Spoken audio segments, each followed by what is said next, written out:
আসসালামু আলাইকুম। আপনার চ্যানেল এনটিভির নিয়মিত অনুষ্ঠান মার্কেট ওয়াচে আপনাদের সবাইকে আমন্ত্রণ জানাচ্ছি। দর্শক মণ্ডলী, আজ আপনাদের সাথে আমি থাকবো আহমেদ রশিদ লালী। আমরা সার্বিকভাবে বাজার নিয়ে তো আলোচনা করবই, তার সাথে কিছু বিশেষ কয়েকটা এজেন্ডা আছে, সেগুলো নিয়েও আলাপ করব। আর আজকে আলাপের জন্য আমাদের সাথে রয়েছেন জনাব ফারুক আহমেদ সিদ্দিকী। উনি সাবেক সচিব ছিলেন এবং চেয়ারম্যান বিএসইসি ছিলেন। আপনাকে স্বাগত জানাচ্ছি। ধন্যবাদ। জনাব মিজানুর রহমান খান, সাবেক সহসভাপতি ডিএসসি ঢাকা স্টক এক্সচেঞ্জ, আপনাকেও স্বাগত জানাচ্ছি। আমাদের সাথে আরও আছেন দর্শক মণ্ডলী, আবু সাঈদ আহমেদ, এফসিএ পুঁজিবাজার বিশ্লেষক, আপনাকে স্বাগত জানাচ্ছি। ধন্যবাদ আপনাকে। স্যার, আপনাকে দিয়ে প্রথমেই শুরু করতে চাচ্ছি। যেমনটা আপনি জানেন যে তেল এবং কেরোসিন, ডিজেল, অকটেন, পেট্রোল সবগুলো মূল্য সরকার হ্রাস করেছে 10 টাকা করে, এবং 3 টাকা করে ডিজেল এবং কেরোসিন। এর সাথে আরেকটা জিনিস যেটা হয়েছে গতকালকে, যে যমুনা, পদ্মা এবং মেঘনা যে অয়েল কোম্পানিজ আছে, ওনারা যে কমিশনটা পেতেন সেটা অলমোস্ট ডাবল করে দিয়েছে সরকার গতকালকের থেকে। এই যে তেলের দাম কমানো এবং কমিশন আবার বাড়িয়ে দেয়া, এইটা কমিশন বাড়ানোতে একটা সুসংবাদ হলো পুঁজিবাজারের জন্য, যে এই কমিশন বাড়ানোতে ইনকামটা বাড়বে এবং সেটা ইনভেস্টররা লাভবান হবে। তেলের দাম কমানোটা মাত্র 10 টাকা করে পেট্রোল এবং অকটেন, এবং 3 টাকা, এইটা আপনি কিভাবে দেখছেন? এটা বহুদিন থেকেই তো অনেক দাবি ছিল, যেহেতু আন্তর্জাতিক বাজারে তেলের দামে অনেক ফল করেছে, সুতরাং এখানেও ফল করা উচিত। পক্ষান্তরে সরকার যুক্তি দেখাচ্ছিল যে তাদের অ্যাকোমোডেটেড লস, যেটা ওভার দি ইয়ার্স, এটা একটা বিপুল পরিমাণ অ্যাকোমোডেটেড লস আছে, সুতরাং তাদের এটা ফাইনালি এটাকে সেট আপ না করা পর্যন্ত তারা দাম কমাতে রাজি না, এই ধরনের একটা স্ট্যান্ড ছিল সরকারের। বাট এনিওয়ে, যে সরকার আমার মনে হয় এটা একটা ভালো স্টেপ নিয়েছে, যে দাম প্রাথমিকভাবে কিছু কমিয়েছে, যদিও আমি মনে করি যে এটা বেশ অপ্রতুল এবং এতে অর্থনীতির উপর এমন কোনো প্রভাব বিস্তার করবে বা আমার মনে হয় না। এটা ধাপে ধাপে আমার মনে হয় আরও কমিয়ে, অন্ততপক্ষে যা দাম ছিল তা 25% যদি না কমানো হয়, তাহলে তেমন কোনো প্রভাব আমার মনে হয় না অর্থনীতিতে হবে। বিশেষ করে ট্রান্সপোর্ট সেক্টরে আমার মনে হয় এটার প্রভাব পড়তে দামটা আরও কমানো প্রয়োজন। দ্বিতীয়ত, আপনি যে প্রশ্নটা করছেন, যে এর ফলে পদ্মা, যমুনা, মেঘনা যে পেট্রোলিয়াম কোম্পানিগুলো যেগুলো লিস্টেড, এর সঙ্গে সঙ্গে যেটা ঘোষণা হয়ে এসেছে, তাদের কমিশনটা বেড়ে যাচ্ছে, অর্থাৎ তাদের ইনকামটা বেড়ে যাচ্ছে। এবং ইনকামটা বাড়লেই পুঁজিবাজারে যদি লিস্টেড একটা কোম্পানির একটা নতুন ইনকাম বেড়ে যায়, তাহলে এটা একটা পজিটিভ ইম্প্যাক্ট পড়ার কথা in terms of its price, এবং একটা সেন্সিটিভ মার্কেটে অবশ্যই এটা পড়ার কথা ছিল। আমাদের প্রথমত হচ্ছে আমাদের মার্কেটটা অতটা সেন্সিটিভ নয়, যে এই সাধারণ বিনিয়োগকারীর মধ্যে এতটা সেন্সিটিভিটি মার্কেটে এখনও ডেভেলপ করে নাই যে এটার সাথে সাথে একটা রিয়াকশন হবে। দ্বিতীয়ত, একটা অনিশ্চয়তা রয়ে যাচ্ছে। এই যে অ্যাডিশনাল অতিরিক্ত ইনকাম পেট্রোলিয়াম কোম্পানিগুলো করবে আশা করা যায়, এটাই এই অতিরিক্ত প্রফিট যদি এর ফলে হয়, সেটা কি ডিভিডেন্ড ফর্মে ইনভেস্টরদের কাছে আসবে, নাকি এটা সরকারি এক্সেস প্রফিট সরকারি তহবিলে চলে যাবে? এটা নিয়ে একটা আমরা জানি যে অতীতের এক্সাম্পলের থেকে এখানে একটা সন্দেহ দেখা দিচ্ছে। যদিও একটা কোম্পানির প্রফিটটা কিভাবে বন্টন হবে না হবে, এটা কোম্পানির বোর্ড ঠিক করবে, এবং যদি সরকারের কাছে যায় সেটাও ডিভিডেন্ড ফর্মে যাওয়া উচিত, যাতে করে সবাই এটাকে শেয়ার করতে পারে। কারণ once it is a company, এটার যে কোনো অর্থ এখান থেকে যেতে হলে কোম্পানির যে নিয়মকানুন, কারণ সরকার এখানে বিপুল পরিমাণ এখানে শেয়ার হোল্ড করছে, সেখান থেকে ডিভিডেন্ড ফর্মে যেতে পারে। এটা আরেকটা কারণ স্যার, 2013 সালে এক যাত্রায় বাড়িয়েছিল সরকার কমিশনটা, এবং তারপরে ওনাদের যে পরিচালন খরচটা, সেই খরচটা নাকি বেশ বেড়ে গিয়েছিল, এবং সেইটাকে তারা নির্বাহ করছিল যে তাদের সেভিংস আছে, যে ডিপোজিটস আছে, সেটার যে ইন্টারেস্ট আসছে সেইটা দিয়ে ওনারা এতদিন চলেছেন। সো এই সিদ্ধান্তটা আমার মনে হয় সরকারি সিদ্ধান্তটা ভালোই হয়েছে। আপনি যেদিকে ইঙ্গিত করছেন সেটা তিতাস গ্যাসের মতো, যেটা এটা আবার নিয়ে যায়, সেইটা আবার ক্ষতিকর। আমি দুদিকে ইঙ্গিত করেছি। আমি আরও বলেছি যে কমিশন বাড়ার মানেই কিন্তু ইনকাম বাড়া নয়, নট নেসেসারিলি। যদি ব্যয়ও বেড়ে যায় তাহলে কিন্তু ইনকাম বাড়ছে না। আমি কথাটা বলেছি যে কমিশন বাড়ার ফলে যদি ইনকামও বেড়ে যায় সেক্ষেত্রে, এবং এটা যদি ডিভিডেন্ড ফর্মে বিতরণ করা হয় তাহলে অবশ্যই বিনিয়োগকারীরা লাভবান হবে এবং এটার এফেক্ট একটা পুঁজিবাজারে আসবে ভবিষ্যতে। হয়তো ইমিডিয়েটলি আসবে না, স্পষ্ট কথা আমাদের বাজার নয়, কিছুটা অনিশ্চয়তার মধ্যে আছে, সুতরাং ইমিডিয়েটলি হয়তো কোনো ফলাফল তেমন কোনো হয়তো নাও হতে পারে, কিন্তু আমরা লং টার্মে এটার একটা এফেক্ট বাজারে আসা উচিত। ধন্যবাদ জনাব মিজান। আমি আপনার কাছে একটু আসতে চাচ্ছি, আপনি জানেন যে এনবিআর একটা চিঠি দিয়েছে বাংলাদেশ সিকিউরিটিজ অ্যান্ড এক্সচেঞ্জ কমিশনকে, এবং সিকিউরিটিজ অ্যান্ড এক্সচেঞ্জ কমিশন আবার Dhaka stock exchange, Chittagong stock exchange, সকল স্টেক হোল্ডার যারা মার্চেন্ট ব্যাংক ইত্যাদি সবাইকে চিঠি দিয়েছে যে 2010 সাল থেকে এই পর্যন্ত যতগুলা লাইসেন্স রিনিউয়াল হয়েছে এবং যতগুলো ফিস এসএসসি পেয়েছে সেইটার উপরে 15% করে ভ্যাট দেওয়ার জন্য। সো এই যে 2010 সাল থেকে এই পর্যন্ত যে সকল ফিস আদায় হয়েছে এসএসসি করেছে সেইটার উপরে 15% করে, এইটা আপনি কি মনে করছেন না একটা বাড়তি একটা চাপ পড়বে স্টেক হোল্ডারদের উপরে? থ্যাংক ইউ লালি সাহেব। আসলে আপনি জানেন যে মার্কেটের অবস্থা অত্যন্ত খারাপ এবং ব্রোকার হাউসগুলো অলমোস্ট প্রায় সবগুলোই লসে চলছে। তার উপরে আমাদের কাছ থেকে যে ট্রেডিংয়ের উপরে যে 0.05% করে ট্যাক্স নিচ্ছে, আপনার এআইটি নিচ্ছে, বছর শেষে দেখা যাচ্ছে যে ব্রোকাররা উল্টা মানে সরকারের কাছে পাওনা হয়। তো এনবিআর ট্যাক্সে যখন অতিরিক্ত পেমেন্ট করা হয়, বাংলাদেশে কিন্তু এই কালচার হয়নি যে এটা ফেরত দিবে। তার উপরে এখন আবার ব্রোকারদের উপরে যদি বলা হয় যে ব্যাকডেট থেকে 2010 থেকে মানে এটার উপর ভ্যাট দিতে হবে, তাহলে এটা তো মরার উপরে খাড়ার গা হচ্ছে। আসলে আমরা একটা জিনিস বলতে চাই, মানে অথরিটি কর্তৃপক্ষ কি এই ক্যাপিটাল মার্কেটকে কি তারা একটা ভাইব্রেন্ট ক্যাপিটাল মার্কেট চাচ্ছে না, নাকি ক্যাপিটাল মার্কেট বন্ধ করে দিচ্ছে?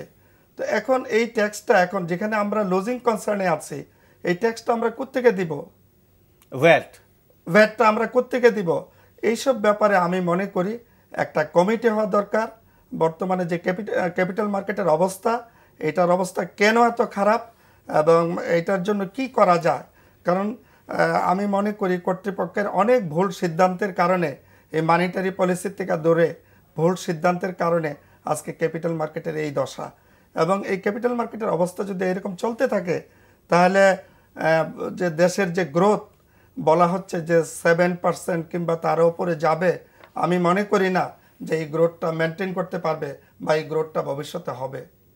কাজে মানে এই ভ্যাটটা আপাতত মানে নেওয়া বন্ধ রাখা উচিত আমি মনে করি। আমি একটু যদি অ্যাড করতে পারি, যে যদি আইনগত এটা হয় যে আইনের মধ্যে থেকে এটা আসলে দেওয়া উচিত, তাহলে জাতীয় রাজস্ব বোর্ড 2010 সাল থেকে কী করছিল? এতদিন চুপ ছিল কেন?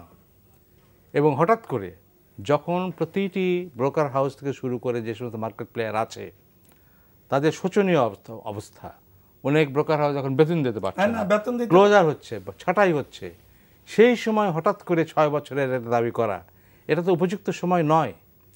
এখানে আবার আমি ফিরে আসছি সমন্বয়ের অভাব। এই জিনিসগুলো জাতীয় রাজস্ব বোর্ড, এসএসসি এবং অন্যান্য যারা স্টেক হোল্ডার আছে তারা যদি একটু সমন্বিতভাবে সিদ্ধান্ত নিত, তাহলে এই সময়ে এই অযাচিতভাবে 6 বছরের ট্যাক্স আরোপ করা হয়তো হতো না। তো মূল সমস্যা এখানে আবার সমন্বয়ের অভাব। জনাব সাঈদ, আপনি শুনেছেন স্যার যেটা বলেছেন এবং মিজান ভাইও যেটা বলেছেন, আপনার কি মতামত এই যে ভ্যাট 6 বছরের একসাথে, এটা স্যার যেমনটা বলেছেন খুব সঠিকভাবেই যে 2010 সাল থেকে এইগুলা কেন করা হয় নাই, তাই না? আজকে হঠাৎ করে এই যে চাওয়া হলো 6 বছরের, এতে করে যে প্রেশারটা পড়বে স্টেক হোল্ডারদের মধ্যে এই খারাপ অবস্থায়, আপনার মতামত? VAT that is value added tax. আমাদের যখন 1991-তে যখন এই ভিএটিটা ইন্ট্রোডিউসড হয়, ওখানে আমার কাছে মাঝে মধ্যে মনে হতো যে ভিএটিটা অবভিয়াসলি গভর্নমেন্ট এখানে বেনিফিটেড হচ্ছে, অ্যাজ ওয়েল অ্যাজ যেহেতু আমাদের এখানে ডিরেক্ট ট্যাক্সের বিষয়টা আসে, যে ইনকাম করার পরে খরচ দেখিয়ে দেন আমরা এই ডিরেক্ট ট্যাক্সটা পে করি, সেখানে ভিএটি থেকে আমাদের ভালো একটা রেভিনিউ আসতেছে গভর্নমেন্টের তরফ থেকে। বাট প্রতিটা জিনিসেরই একটা গুড সাইড থাকবে, ব্যাড সাইড থাকবে। এটা আমার ব্যক্তিগতভাবে আমি যে জিনিসটা মনে করি যে আমরা যখন ভিএটির ইন্ট্রোডিউসটা করেছি, আইনটা কি আমরা খুব কমপ্লেক্স করে ফেলেছি। আমি যতটুকু জানি যে 2016 সালের 1 জুলাই থেকে নতুন ভ্যাট আইন যুক্ত হচ্ছে। নিউলি 1991 সালের আইনকে সুপারসিড করে আমরা 2012 সালের ভ্যাট আইনকে ইন্ট্রোডিউস করাচ্ছি। তো ভ্যাটের প্রধান যেটা সমস্যা আমি যেটা দেখেছি ভ্যাট আইন 1991-এর, যে এটা আপনার আইনের চেয়ে এর এসআরও সংখ্যা বেশি। ডিউ টু দ্যাট রিজন আমরা যারা ভ্যাট পে করতেছি তারাও কিন্তু অনেক সময় বুঝে উঠতে পারতেছি না যে আমরা কীভাবে ভ্যাটটা পে করতেছি। 2010 সাল থেকে 2016 সাল পর্যন্ত এতদিনের যে ভ্যাটটা যে বকেয়া পড়ছে, এটা কিন্তু আইনি জটিলতার একটা অংশ। আর এই যে চাওয়ার যে বিষয়টা, এখানে আমি পরিপূর্ণভাবে এক্স চেয়ারম্যানের সাথে একমত পোষণ করব যে এটা পরিপূর্ণভাবে সমন্বয়ের অভাব। এবং সমন্বয়ের অভাব বলতে যে জিনিসটা আমরা এমনিতেও যে জিনিসটা আমরা দেখি ইন অল রেসপেক্টে, যে বাংলাদেশ ব্যাংক যখন আমাদের সেন্ট্রাল ব্যাংক যখন একটা কথা বলতেছে, সেন্ট্রাল ব্যাংকের কথার সাথে দেখা যাচ্ছে যে আমাদের সিকিউরিটি এক্সচেঞ্জ কমিশনের দুটো একটা কথার সাথে একটু কন্ট্রাডিক্ট হয়ে যাচ্ছে। আইন আসতেছে, আমরা আইন করতেছি, এটা ভেটিংয়ে পাঠানো হচ্ছে, সমস্ত কিছু করা হচ্ছে, তো আইনের বেনিফিটটা কিন্তু আমরা পাচ্ছি না। একটা আইন হলে এটার বেনিফিট পেতে হবে। সেখানে যে বিষয়টা দেখা যাচ্ছে যে ভিএটির বিষয়টা আবার আমি ব্যাক করতেছি, যে 6 বছরের ভিএটি বকেয়া পড়বে কেন? যদি আইনগতভাবে আমাকে যদি পেমেন্ট যদি করতে হয়, এটা তো এনবিআর আগেই টের পাওয়ার কথা ছিল যে আমার এই সেক্টরের ভিএটি বকেয়া পড়তেছে, তাহলে আমি এবার নিয়ে নিই। আজকে বর্তমান সিচুয়েশনে যে অবস্থানটা দাঁড়িয়েছে সেটা হচ্ছে গিয়ে যে 2010-এ যেখানে আমরা প্রায় 3000 কোটি টাকার ট্রানজ্যাকশন দেখেছি পার ডে, সেখানে এখন মাঝে মধ্যে 400 কোটি টাকা হলে আমরা খুশি হয়ে যাই যে আজকে ট্রানজ্যাকশন বেড়েছে। গত 4 বছরে আমরা একবার জাস্ট 999 কিংবা 1002 কোটির মতো একটা ভলিউম দেখেছিলাম। তো যেহেতু ব্রোকারেজ হাউজের বিজনেসটা ডিপেন্ড করতেছে ভলিউমের উপরে, 2010 থেকে আজকের দিনে এসে এটা 10 ভাগের 1 অংশ হয়ে গেছে। এমনিতেই তো হাউসগুলি ধুকতেছে এবং বিভিন্ন হাউজের অবস্থান যেটা দাঁড়িয়েছে যে 2010-এ আমরা যখন দুটো একটা হাউস ভিজিটে যেতাম, বসার জন্য চেয়ার পাওয়া যেত না। দুটো একটা রুমে দুটো একটা আর কি ডিরেক্টরস রুমে হয়তো বসার জন্য চেয়ারটা পাওয়া যেত। এখন সমস্ত ব্রোকারেজ হাউস ফাঁকা থাকে, ইনভেস্টর যাচ্ছে না, তাহলে তাদের ইনকাম পড়ে গেছে যেখানে আমার তাদেরকে প্যাট্রোনাইজ করা দরকার। আর একটা ব্যাপার আছে যে 2010-এর ভ্যাট 2010-এই ক্লিয়ার করা উচিত ছিল, সেখানে আজকে 2016 সালে এসে 5 বছরের ভ্যাট দাবি করা, এটা আমার কাছে একটু হলেও কষ্টকর মনে হচ্ছে। এবং সেই শেষ কথা এক জায়গায় সমন্বয়ের অভাব। এবং আমাদের সেন্ট্রাল ব্যাংক যখন কোনো কিছু ইস্যু করতেছে, সেখানেও কিন্তু আমি সেন্ট্রাল ব্যাংকের প্রতি অনার রেখেই বলতেছি, একটা আইন চলে আসতেছে, আইনের ভিতরে দেখা যাচ্ছে যে আমরা টোটাল স্টেক হোল্ডারকে কিন্তু কখনোই বিবেচনায় নিই না। টোটাল স্টেক হোল্ডারকে বিবেচনায় না এনে যদি আইন করা হয়, আমার কিন্তু অ্যাকাউন্টেবিলিটি এবং ট্রান্সপারেন্সি কোনো ক্রমে এই আইনের উপর দিয়ে আসতে পারে না। রাইট, আপনার কাছে আবারও ফিরে আসবো। স্যার, আপনার কাছে একটু আসতে চাচ্ছি, এই মুহূর্তে বাজারের যে অবস্থা, সে অবস্থাতে 3টা কারণ বলা হচ্ছে যে ডিপ্রেশনের জন্য দায়ী। সেটা একটা হলো যে ইনভেস্টররা খুব কশাসলি মুভ করছে, যেহেতু এখন সামনে বাজেট আছে, এই বাজেটের জন্য দে আর ভেরি কশাস। দ্বিতীয়ত বলা হচ্ছে দেশের ল অ্যান্ড অর্ডার সিচুয়েশন। আর তৃতীয় মেজর একটা রিজন দেখানো হচ্ছে, বলা হচ্ছে যে insecurity and lack of confidence for taking decision investment steps, because গভর্নমেন্টের যে টাইম এক্সটেনশন, বাংলাদেশ ব্যাংকের যে টাইম এক্সটেনশনের একটা বিষয় রয়ে গেছে, সেইটা ডিলের কারণে ইনভেস্টমেন্ট ডিসিশন নিতে পারছে না অনেক বিনিয়োগকারীরা। তার কারণটা হলো, যদি এই এক্সটেনশনটা না হয় তাহলে একরকম সিদ্ধান্ত, যদি এক্সটেনশন হয় আরেক রকম সিদ্ধান্ত। এই তিনটা কারণের আপনি একটু যদি ব্যাখ্যা। প্রথম কারণ যেটা বলছেন যে বিনিয়োগকারীরা সিদ্ধান্ত নিতে পারছে না বা ইতস্তত করছে সামনে বাজেটের জন্য, আমি এটা খুব পরিষ্কারভাবে বলতে চাই যে জাতীয় বাজেটের সঙ্গে পুঁজিবাজারের সম্পর্ক অত্যন্ত ক্ষীণ, এমন কোনো সম্পর্ক নাই। বাজেটে কি থাকবে যেটা পুঁজিবাজারকে এফেক্ট করবে? মার্জিনালি সামান্য কিছু থাকতে পারে, কিছু ডিভিডেন্ড কমাবে বা বাড়াবে, যার কোনো এফেক্টই নাই। কারণ অ্যাট এনি রেট কোম্পানিগুলো কিন্তু ডিভিডেন্ড কাটবেই, এবং যে এনবিআর কাছ থেকে এটা রিফান্ড পাওয়া যাবে না। সুতরাং এগুলো কোনো ইস্যু না। এই বাজেটটা কোনোদিনই কোনো ইস্যু বলে আমি মনে করি না পুঁজিবাজারের জন্য, এমন কোনো মেজর ইস্যু অ্যাটলিস্ট না। মার্জিনালি হয়তো একটা ইস্যু হতে পারে। সুতরাং এখন যে বিনিয়োগকারীরা বিনিয়োগ করছে না, এটা বিবিধ কারণ থাকতে পারে, কিন্তু আমার মনে হয় এনসুইং বাজেটের জন্য এটা নয়। কারণ এই বিনিয়োগ করছে না এটা বেশ কয়েক মাস থেকে করছে না। এটা সামনে বাজেটের সঙ্গে এটা সম্পর্ক আছে বলে আমি মনে করি না। দ্বিতীয়ত আপনি বলছিলেন আইন শৃঙ্খলা পরিস্থিতি।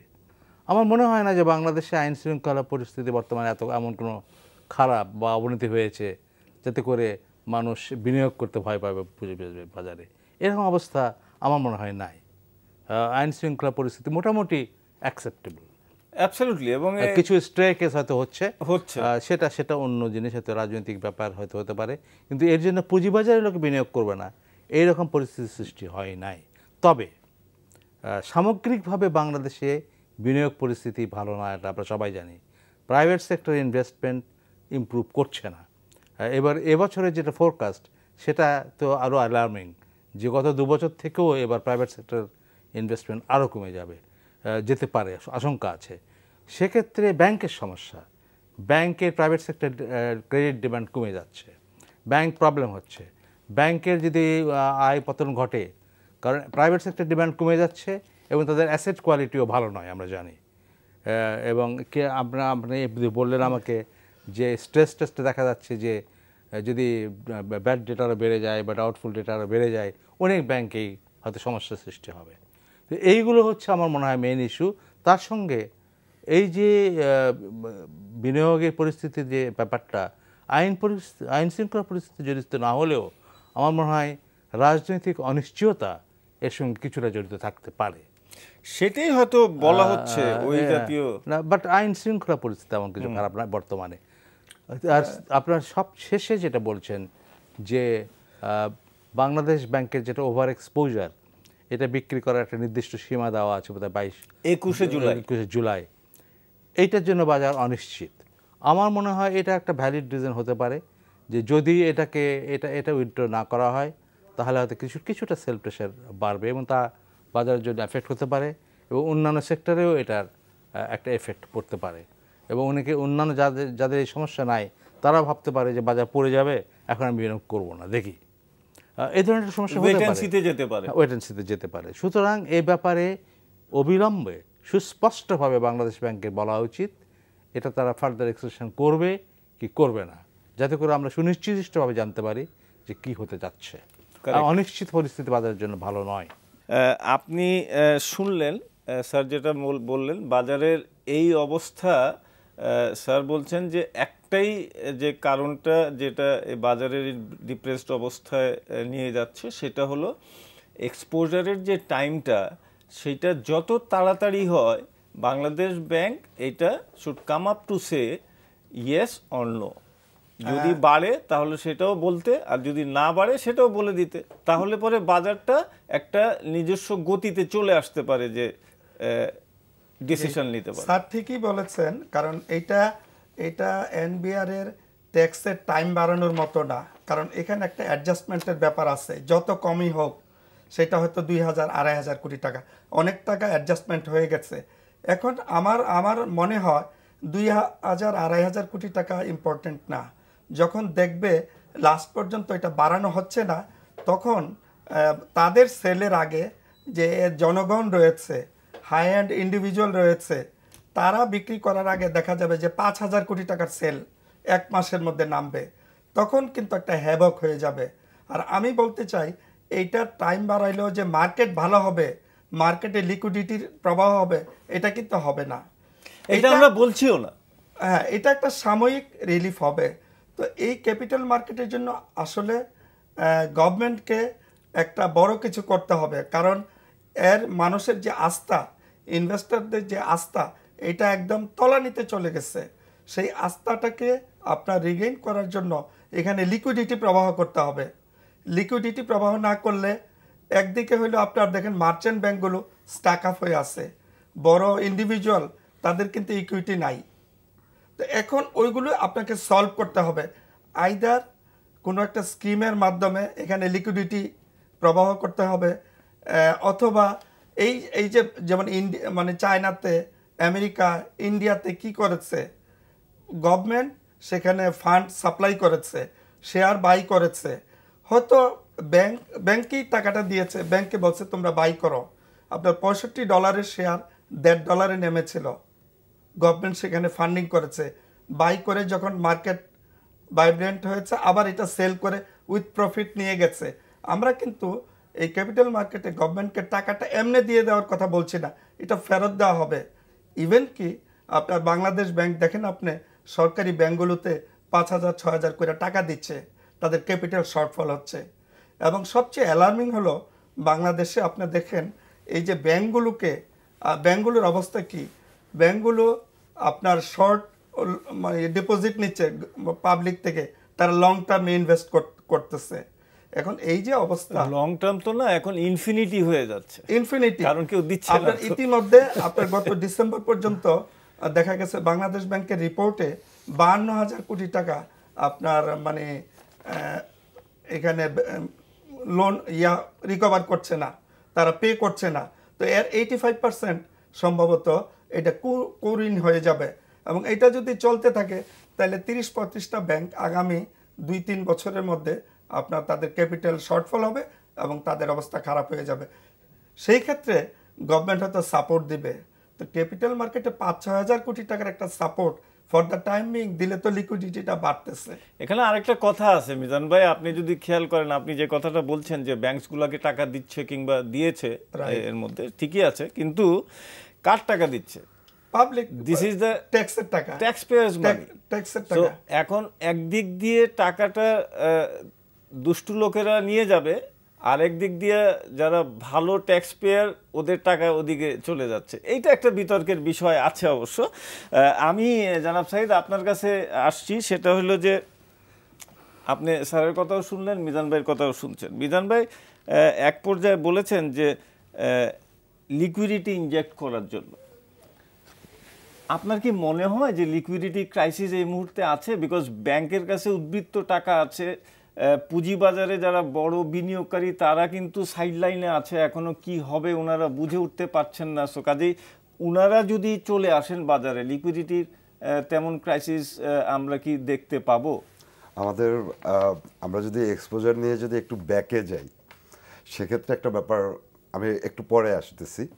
প্রথম কথা হচ্ছে গিয়ে যে risk free return, central bank এবং টোটাল রিস্ক ফ্রি রিটার্নটাকে কিন্তু কমাই নিয়ে আসা হয়েছে। মার্কেটের জন্য এটা একটা পজিটিভ ইন্ডিকেটর।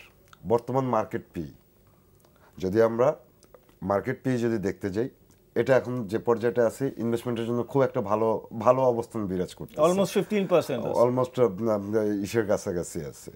আমাদের আরএসআই এর অবস্থা খুব সুন্দর দেখাচ্ছে।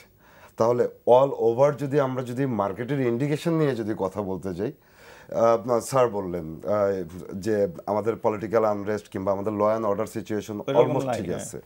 তাহলে সমস্ত কিছুর পরেও আপনি দেখেন যে মার্কেটটা কিন্তু ভাইব্রেন্ট হচ্ছে না। আমাদের প্রচুর পরিমাণে আইন আসছে, গত 3 বছরে আমাদের অনেকগুলো আইন আসছে।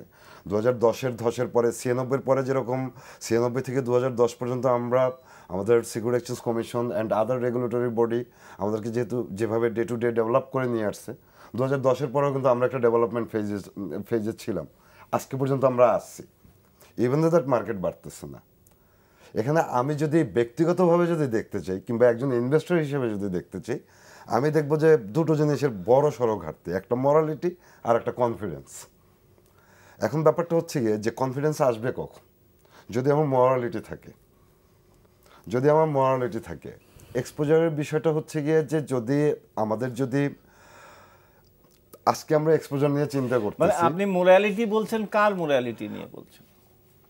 টোটাল স্টেক হোল্ডারের মোরালিটি নিয়ে আমার একটা টেনশন কাজ করে। মানে কি জাতীয় morality? যেমন ধরেন যে আমরা মার্চেন্ট ব্যাংকগুলিকে, আমরা ইনস্টিটিউশনগুলিকে আমরা অবশ্যই একজন স্টেক হোল্ডারের ভিতরে আনবো। অবশ্যই মার্চেন্ট ব্যাংক যদি ডে ট্রেডের ভিতরে ঢুকে পড়ে, ব্রোকারেজ হাউসগুলি যদি তার ডিলার অ্যাকাউন্টে যদি ডে ট্রেডের ভিতরে ঢুকে পড়ে, আচ্ছা। তাহলে জেনারেল ইনভেস্টররা কি করবে? ওকে, আমরা কিন্তু এদের কাছ থেকে কিন্তু একটা লং টার্ম ইনভেস্টমেন্ট কিন্তু আশা করতে পারি, কারণ অবশ্যই। আমরা যারা আমরা মার্জিনাল ইনভেস্টর, তাদের কিন্তু অ্যানালিটিক্যাল টিম নাই। তারা কিন্তু নিজেরা যতটুকু অ্যানালাইসিস করতেছে, তারা একটা লং টার্ম কিংবা একটা মিড টার্ম কিংবা একটা শর্ট টার্ম ইনভেস্টমেন্টের ভিতরে ঢুকতেছে। সেখানে মার্চেন্ট ব্যাংক অনেকদিন অ্যানালাইসিস করে, কিংবা হাউসগুলো অনেকদিন Research অ্যানালাইসিস করে। করে, রিসার্চ করে, দেন তাদের রিসার্চ টিম আছে, তারপর একটা শেয়ার সিলেক্ট একটা করতেছে। প্রফেশনাল ওটা সিদ্ধান্ত কিন্তু নেয়। ট্রেডিং হবে না, এটা যাবে ইনভেস্টমেন্টের ভিতরে। ওয়ারেন বাফেট বলছে যে আমি যদি একটা শেয়ার খুব কম সময়ের জন্য কিনি, সেটা টেনিউর হয় 10 বছর। আমাদের দেশের জন্য না হয় এটা প্রযোজ্য না, 10 বছর না হোক 3 বছর তো হবে। এটা গেল এক স্টেক হোল্ডারের মোরালিটির ব্যাপার নিয়ে। আরেকটা ব্যাপার যে হচ্ছে যে এক্সপোজার। যখন 2010-এ যখন ব্যাংকগুলো এরকম এক্সেসিভ ইনভেস্ট করলো, আমরা তো গোড়াই এটাকে থামাতে পারতাম, যে এটা আমার রিস্ক ফ্যাক্টরটা এমন পর্যায়ে চলে যাচ্ছে যে কেন This is a good যাচ্ছে এই point. পর্যায়টায়। দুটো জিনিস থেকে আমরা রক্ষা পেতাম। তখন আমার এতটা বাই প্রেশার আসতো না, মার্কেট এতটা বাবল হতো না।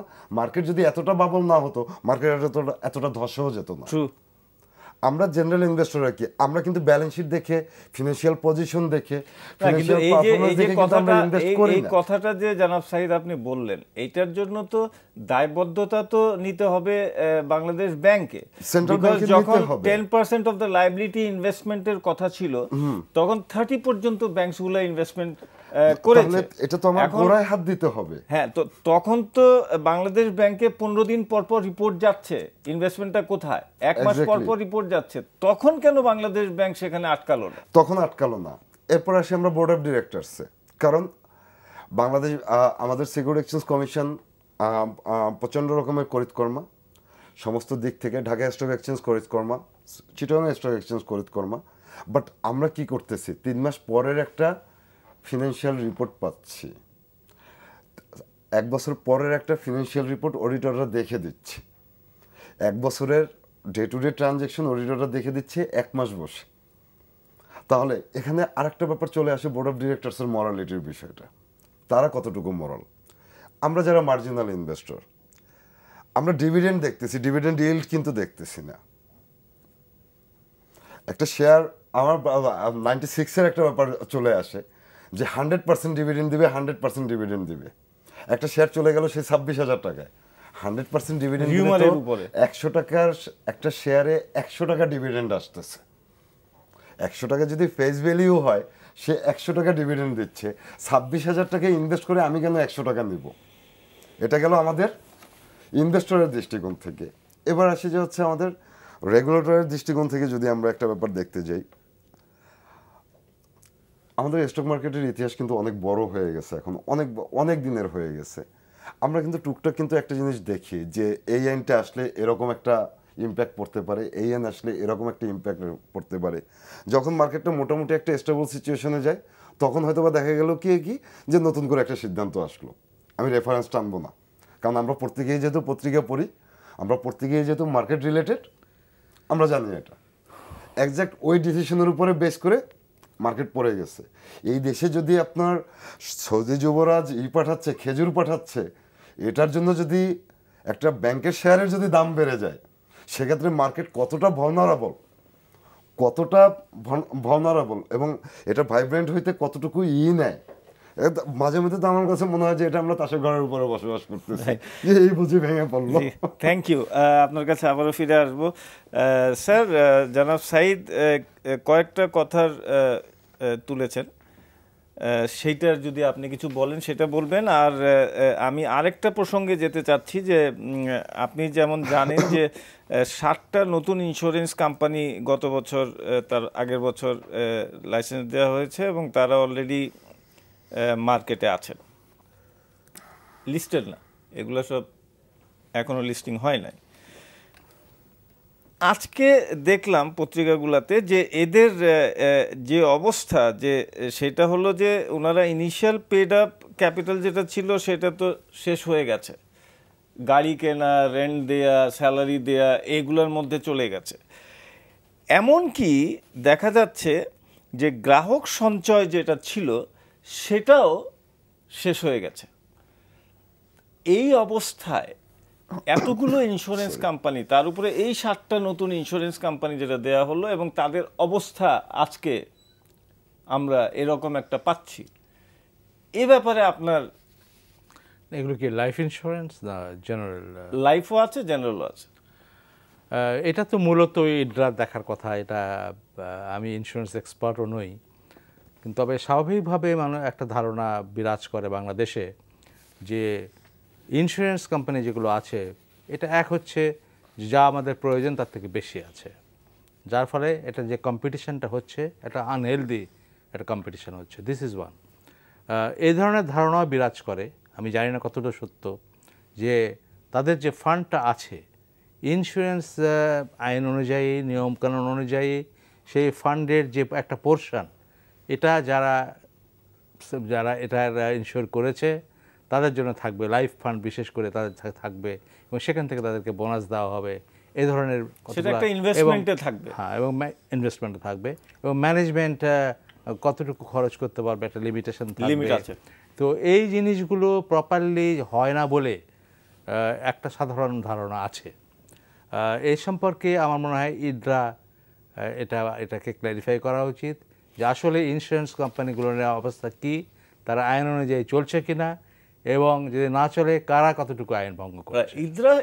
ইডরা স্যার বলছে যে তাদের এগেনস্টে অ্যাকশন নেওয়া হবে না। আমার ইডরা সম্বন্ধেও একটু কথা আছে স্যার। সেটা হলো, আপনি জেনে থাকবেন যে ইডরা একটা সিদ্ধান্ত নিল যে স্ট্যান্ডার্ড ইন্স্যুরেন্সটাকে তারা লাইসেন্স ক্যান্সেল করে দিল। এখন লাইসেন্স ক্যান্সেল করার পরে এই স্ট্যান্ডার্ড ইন্স্যুরেন্স কিন্তু পুঁজিবাজারে লিস্টেড। এখন 2-1 দিন আগে পর্যন্ত যখন ওনাদেরকে জিজ্ঞেস করা হলো, ওনারা বলছেন যে এটা এসইসি সিদ্ধান্ত নিবে যে লিস্টেড থাকবে না থাকবে না। ট্রেড হচ্ছে এখনো, এটা রিলিজ করা হয় নাই। লাইসেন্স ক্যান্সেল, কোম্পানি বন্ধ। প্রশ্ন হচ্ছে, এরকম একটা সেন্সিটিভ একটা ডিসিশন নেয়ার আগে ইডরা কি একবারও চিন্তা করলো না যে হাজার হাজার লোক এটার সাথে জড়িত, এবং এই শেয়ার হোল্ডাররা কি করবে যদি ওনারা এসইসির সাথে বসে সিদ্ধান্তটা নিত? তাহলে হয়তো একটা ইনভেস্টরদের ভালো একটা সিদ্ধান্ত নিতে পারতো। লাইক কি সিদ্ধান্ত হতে পারতো? সিদ্ধান্ত এটাও হতে পারতো যে ঠিক আছে, লাইসেন্স ক্যান্সেল করার আগে এই যে শেয়ারগুলো ইনভেস্টরদের কাছে আছে সেগুলো ওনারা রিপারচেস করুক আগে, দেন ক্যান্সেল তাহলে হয়তো কি এই ইনভেস্টররা বেঁচে যেত। পুঁজিবাজারের যে একটা কনফিডেন্সের হানি হয়ে গেল এর দ্বারা, সেটার থেকে বেঁচে যেত। আমি তো সেই মূল সমস্যা আবার ফিরে আসছি, সমন্বয়হীনতা। কারণ এটা ইডরা এবং এসএসসির মধ্যেও যে খুব একটা ভালো সমন্বয় আছে এটা আমার মনে হয় না। আমার মনে আছে যে আমি যখন এসএসসির চেয়ারম্যান ছিলাম তখন একটা ব্যাংক এভাবে বন্ধ হয়ে যায়, লিস্টেড ব্যাংক ছিল, আপনার মনে আছে কিনা আমি নাম বলছি না। তখন কিন্তু এটা আগে থেকে অ্যাটলিস্ট 2-3 দিন আগে থেকেই আমি এবং বাংলাদেশ ব্যাংকের গভর্নর এটাভাবে একটা আমরা দুজনেই জানতাম, এবং আমরা নিজেদের সেক্টরে এটা প্রিকশনমূলক যেটা আছে, ট্রেনিং বন্ধ করে দেওয়া বা এ ধরনের যে জিনিসগুলো, এটা কিন্তু একটা যেভাবে হয় এ ধরনের একটা হঠাৎ বন্ধ করলে একটা রিপারকাশন হবেই, কিছু ইনভেস্টররা ক্ষতিগ্রস্ত হবেই, কিন্তু সেটা যতটুকু সম্ভব একটা কোঅর্ডিনেটেড অবস্থার মাধ্যমে আসে, সেইটুকু দেখার জন্য আমার মনে হয় একটা সমন্বয় প্রয়োজন ছিল। কারণ একটা ইন্স্যুরেন্স কোম্পানি যদি একবারে সম্পূর্ণ ভায়োলেট করে তাহলে তার লাইসেন্স বাতিল হতে পারে, কিন্তু সেইটা এখানে যারা বিনিয়োগকারী আছে তাদের ক্ষেত্রে কীভাবে রক্ষা করা যায় এই দিকটা যদি আগেই থেকেই একটা সমন্বিত চিন্তা ভাবনা করা যেত, আমার মনে হয় সেটাই হতো মঙ্গলজনক। জি রাইট। সেটা অবশ্য সমন্বয়হীনতাটা কিভাবে দূর করা যায় এটা দূর হচ্ছে না। এবং আমি বহু আগেই বলেছি, যখন 2010-এর ধস নামে তখন আমার বক্তব্য বহু জায়গায় প্রচার করা হয়েছিল যে এটার প্রধান কারণ হচ্ছে সমন্বয়হীনতা। যদি এসএসসি এবং বাংলাদেশ ব্যাংকের মধ্যে তখন সমন্বয় থাকতো, যদি এই ওভার এক্সপোজারটা 6 মাস আগে থেকেই কন্ট্রোল করা হতো আস্তে আস্তে, তাহলে এই ধসটা হতো না। রাইট। সমন্বয়হীনতা হচ্ছে আমাদের প্রধান সমস্যা পুঁজিবাজারে। প্রত্যেকটা আমি দেখলাম যে প্রত্যেকটা রেগুলেটর, আপনি এনার্জি রেগুলেটরকে দেখেন, ওই তিতাস গ্যাসের একটা সিদ্ধান্ত নিয়ে পুরো মার্কেটটাকে একটা ইসের মধ্যে ফেলে দিল। এই যে এখন ভ্যাটের কথা বলছেন, এই যে এটা একটা সমন্বয়হীনতার জি উদাহরণ। না, এখন যদি স্যার এক্সকিউজ মি, সমন্বয়হীনতা, রেগুলেটরদের মধ্যে সমন্বয়হীনতা না থাকে, তাহলে এটা কারা সলভ করবে? নিশ্চয়ই গভর্নমেন্ট আছে, মিনিস্টার আছেন। মিনিস্টার উনি কি জন্য আছেন? ওনাকে দেখতে হবে তো এগুলো। মিনিস্ট্রি আছেন। হ্যাঁ, আমি বুঝলাম যে যেহেতু কয়েকটা এই ধরনের রেগুলেটর আছে, রাইট। সুতরাং এটার উপরে একটা সমন্বয় ঠিকমতো হচ্ছে কি না হচ্ছে, এটা হয়তো মন্ত্রণালয় একটা ওভারভিউ করতে পারে।